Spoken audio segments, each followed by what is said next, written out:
What would I grade Taulia's performance against Ohio State? You are Locked On Terps, your daily podcast on the Maryland Terps. Part of the Locked On Podcast Network, your team every day. What's up, everyone? I'm Tre Moore, host of Locked On Terps, part of the Locked On Podcast Network, your team every day, and thank you for making us part of your day. And this episode is brought to you by FanDuel Sportsbook, the official sportsbook of Locked On. Make every moment more. Right now, new customers can get $5 and get $200 in bonus bets guaranteed. Visit FanDuel.com/LockedOn to get started. What would I grade Taulia's performance? And am I worried with how he played against Ohio State? I would give Taulia a C-. It's pretty simple. He didn't play that well. He didn't play well at all. He went 21 of 41 for 196 yards, 2 interceptions, and a touchdown. Barely above 50% passing, and a touchdown-interception ratio that's just not going to get it. I thought Taulia had a decent game at times. I thought he made some good throws overall. But the game that Taulia played against Ohio State just wasn't good enough for us to consistently win games, or not even consistently, to ever take down a big dog in the Big Ten, to beat an Ohio State team, of course, that we just lost to, or to beat one of the teams that we're going to play going into the next couple weeks in Penn State or a Michigan. But overall, it started with the interceptions. Inside our own territory, and the first half for the Maryland defense is getting stops. He makes a bad throw to Tyrese Chambers where we're up 10-0 at this point with the ball. It's okay to punt.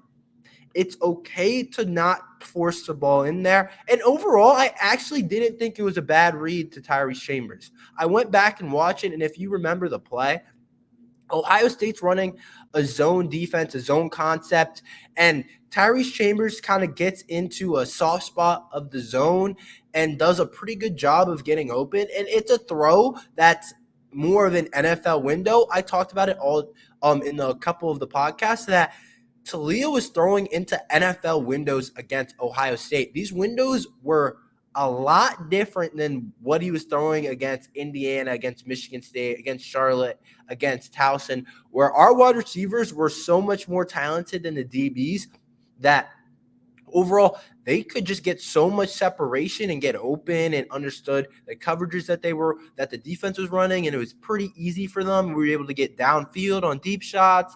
On short yardage stuff, we were able to get these easy 3rd and 5s. It was easy pickings. They just get open.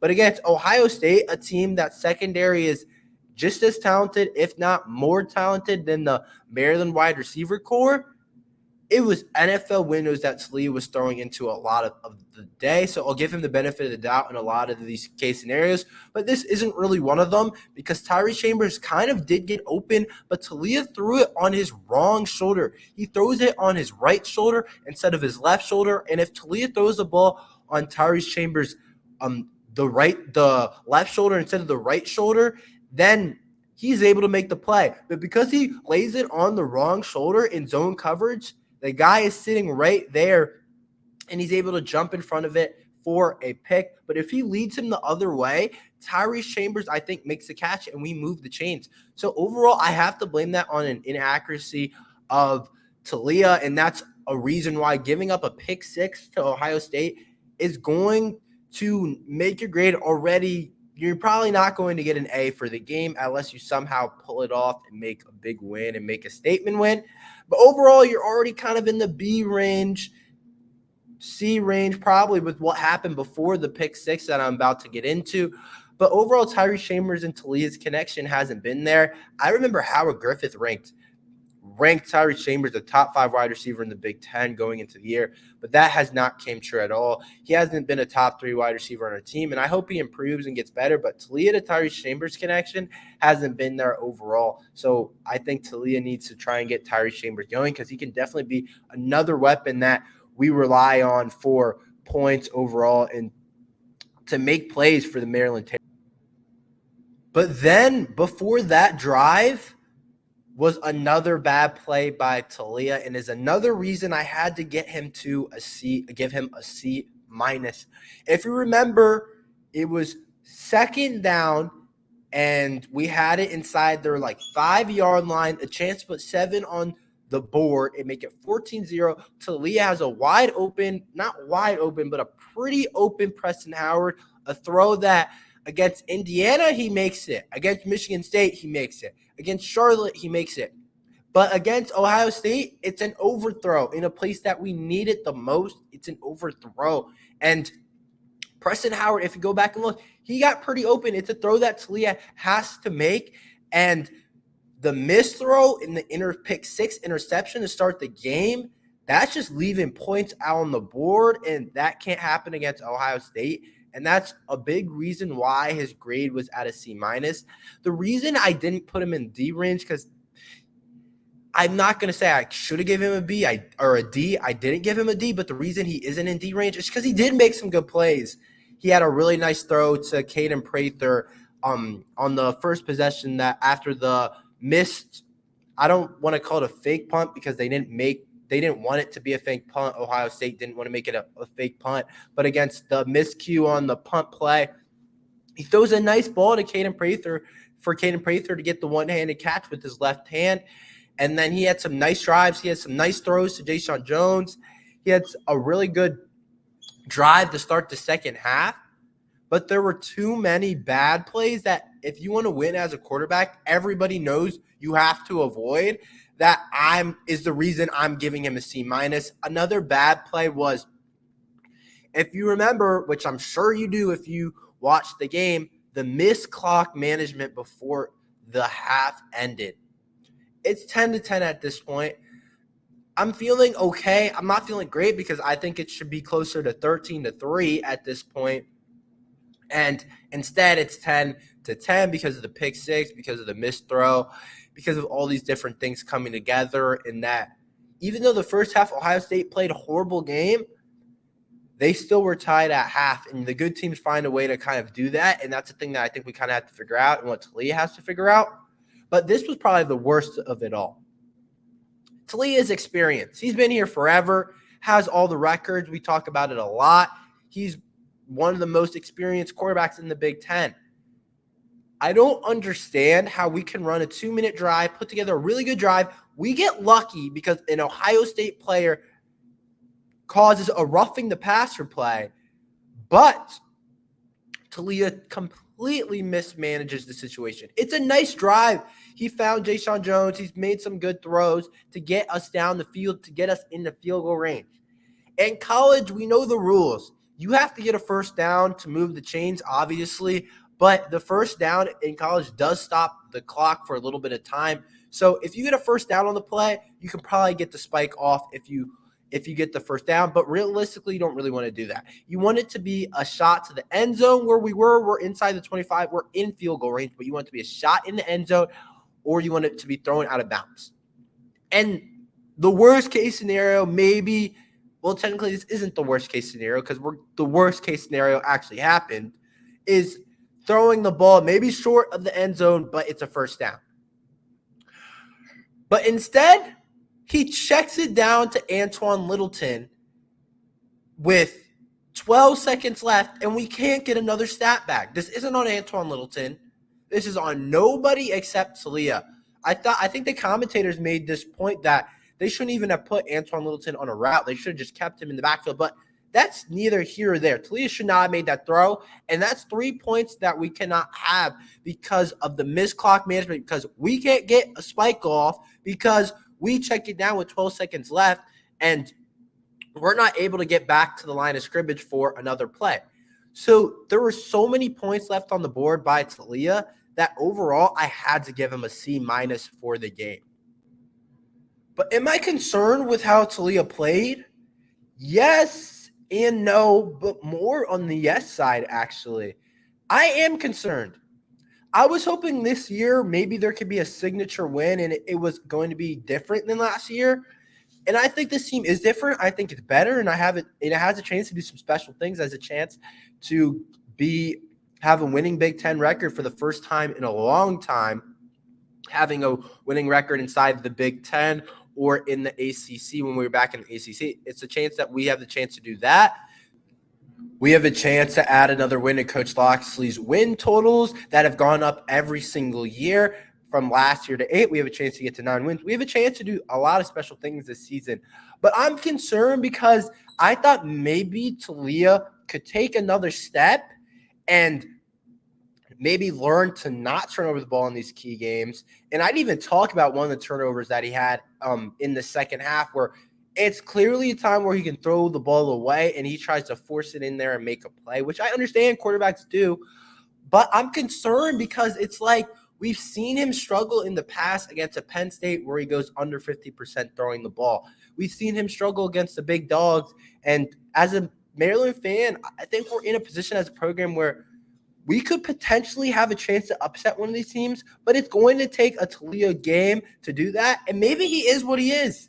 He's a quarterback that can be a second all Big Ten type of player, crushes Indiana, crushes Michigan State, but maybe he's not going to be the guy that carries us against a Penn State team or an Ohio State team on the road, which we saw and put up a huge day. Maybe he's not that type of guy, but he's a guy that's going to put up huge numbers, have a really good season, but not overall play to that kind of or play up to that level in that top 6 level of team in a top defense in the country. Maybe he's not able to overcome that. Maybe the Maryland team just isn't good enough to do that, but I don't think that's true. I think there was just a missed opportunity and he missed throws, and I think he could still do some big things coming up.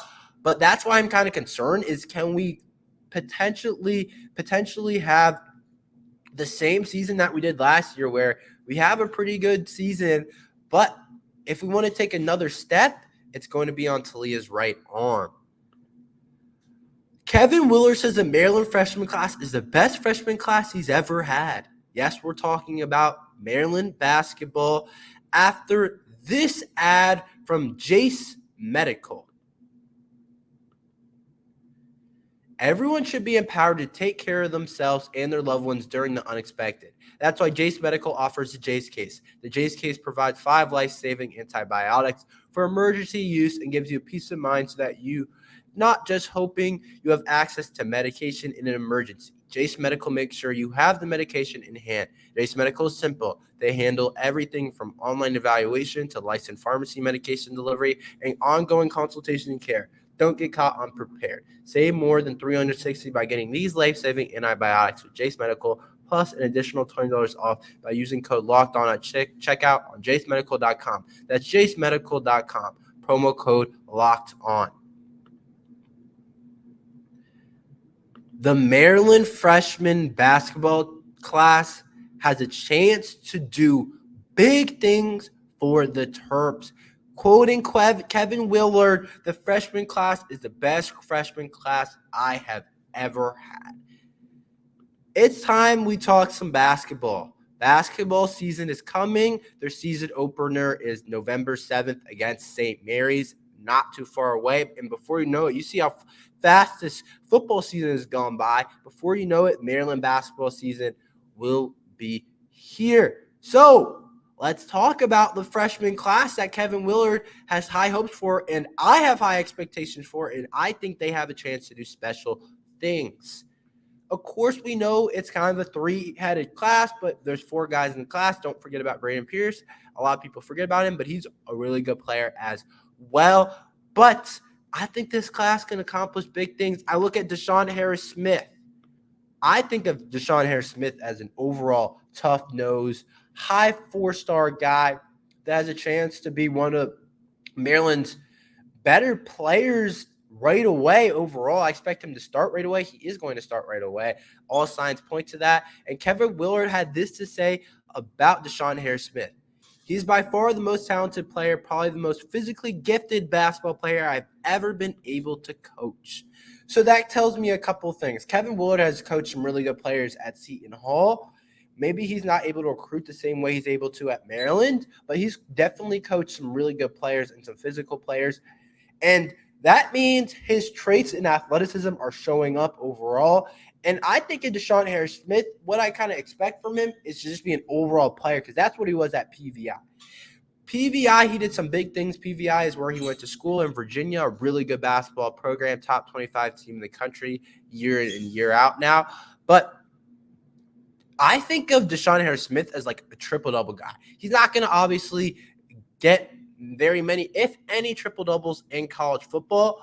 I mean, basketball, we're talking so much about college football that my mind is still wired in the college football. But in college basketball, I don't expect him to put up a triple-double. But what I mean by that is he's the type of guy that can score the ball. He can get to the rim. He rebounds really well for a guard. He also is a really good passer. He's an overall guy that he has a chance to put up maybe 10, 5, and 5 for the Terps and have an overall a really balanced year for the Maryland Terrapins. So I have high expectations for what he can do overall. My biggest question mark for him is shooting the ball. Can he shoot the ball well enough? He shot the ball well for PVI, and can he continue to create shots like he did at PVI in high school and in the AAU level? But I think he'll be able to do that. And then we move on to Jamie Kaiser, who Kevin Willard often says is maybe the best shooter he's ever had to come into school.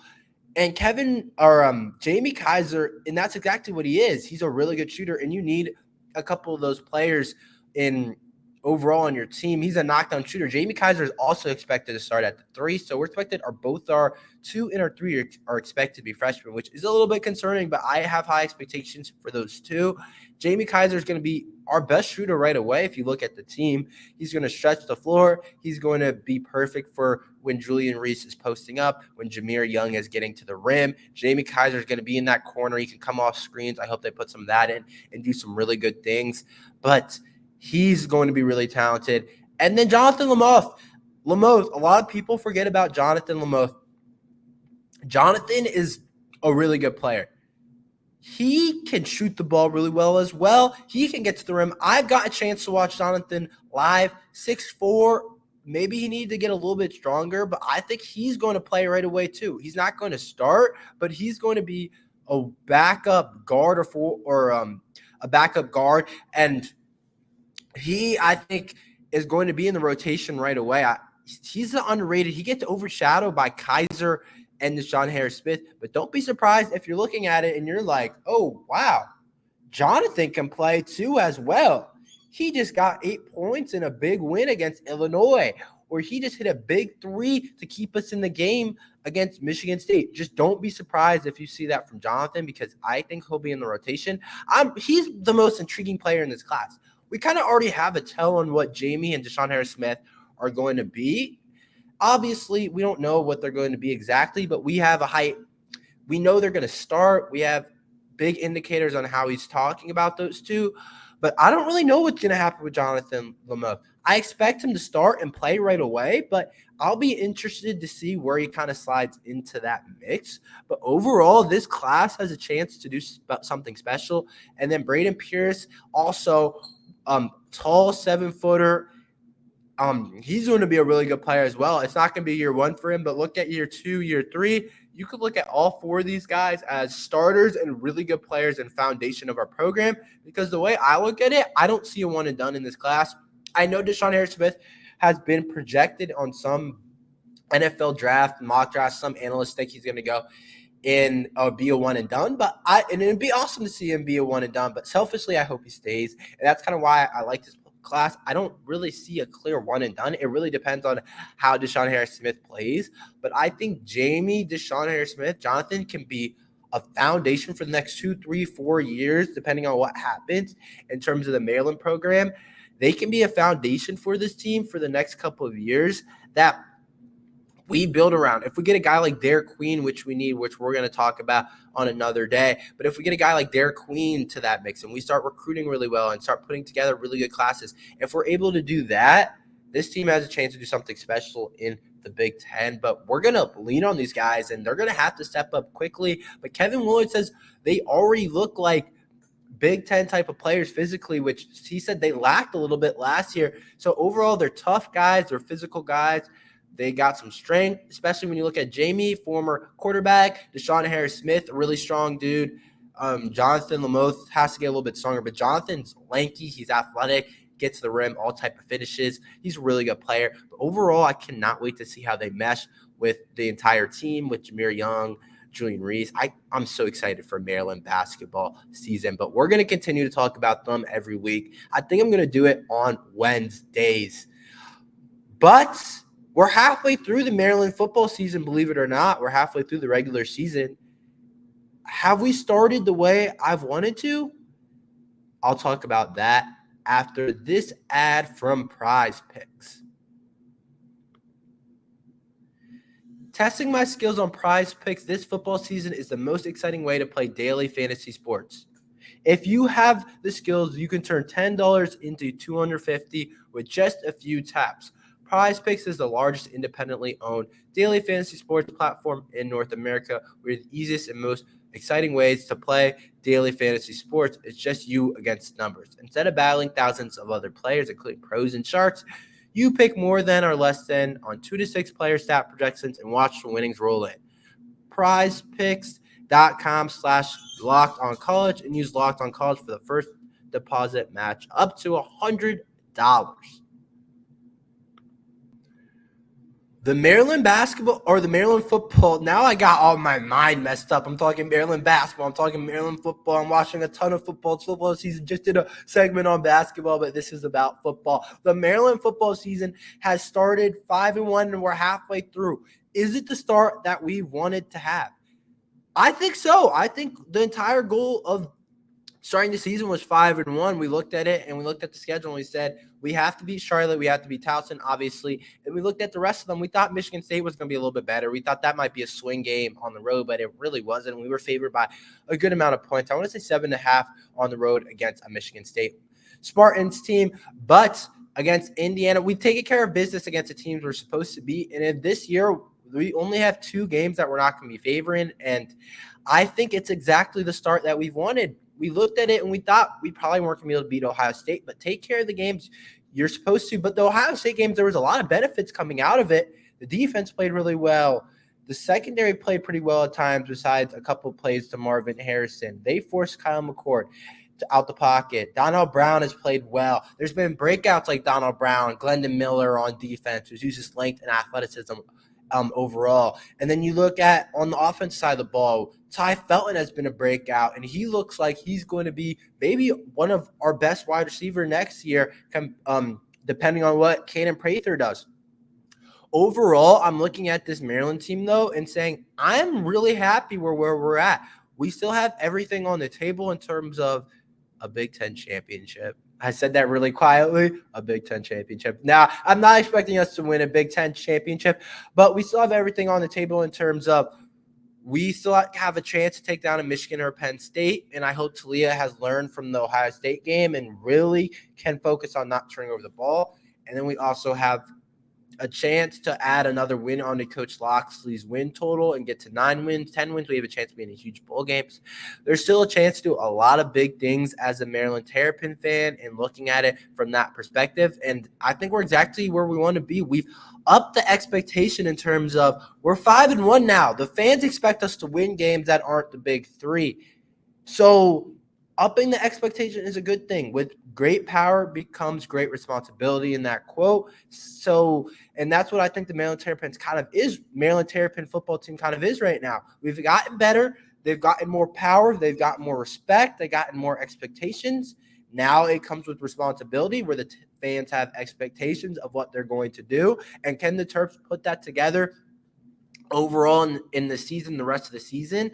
But I do think we're in a good spot. I think the offensive line hasn't really been a huge problem at all. I think we looked at it before the season. The question marks were the offensive line. Could they pass protect? Could they run block? And at times they've struggled in terms of run blocking specifically, and even in terms of pass blocking at times. But it hasn't been like anything that you look at and you're like, oh my gosh, the Maryland offensive line is terrible. Taulia has no time to throw. He can't do anything. We also haven't played the best opponents besides Ohio State, but they've played well. The defensive line just proved themselves against Ohio State in stopping the run. The secondary looks like one of the best in the Big Ten. I mean, overall, I don't know what else you can ask for a Maryland Terrapins team. And we're also peaking inside the top 25. That loss to Ohio State did hurt, but I think that we're going to be able to get back in that conversation with the win against Illinois. We might just find ourselves in there if we beat Illinois. But overall, I like where we're at as a program after the first half of the regular season. But that's all we have for today. Thank you for listening to Locked on Terps. Please like and subscribe. Tomorrow we'll be getting into Illinois, which is a huge game for the season as we look to rebound. But thank you for listening to Locked on Terps.